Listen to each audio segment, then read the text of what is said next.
Yeah. So I think in Mormonism, you've got there are two levels at least of that type of internal control. And I think the one that is the most prevalent that most Mormons would face is at the local level.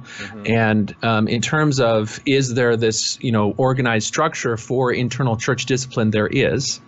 And it's articulated and codified in a manual that every local leader has called the Church Handbook of Instructions.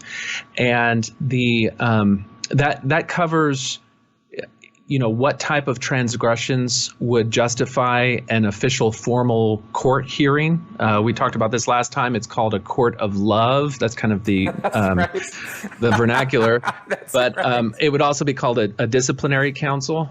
And you guys probably have something too. When we do discipline, it's not like we're going to get you. It's, we really have a lot of concern for your eternal well-being.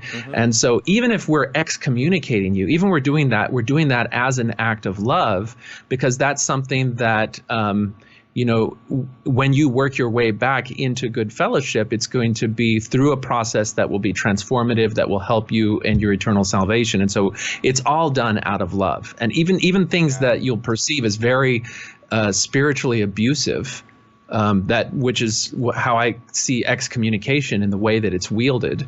It's still always done with this notion of love. But are there rules and procedures? Absolutely. If you get called in for a disciplinary court, you're going to walk in to a room where you have 12 members of your community who are they're the high council, and these are members in leadership of the local units. We call them stakes and wards, and they're going to lay out evidence against you. And you are allowed to bring some witnesses in who can speak in your defense, but you're not really there to defend yourself and be able to argue back with the evidence against you. They simply let you make a statement, and then the stake president, who is the local unit leader, is the one that kind of ultimately makes the decision.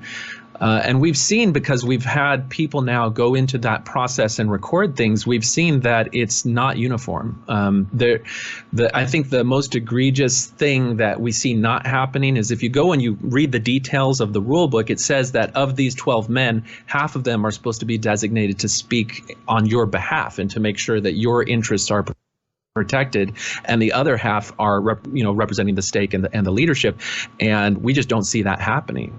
You go in and it's 12 people against you plus the stake president, and so it can be very intimidating, and a lot of people just opt to resign if it comes to that. But we can talk a little bit about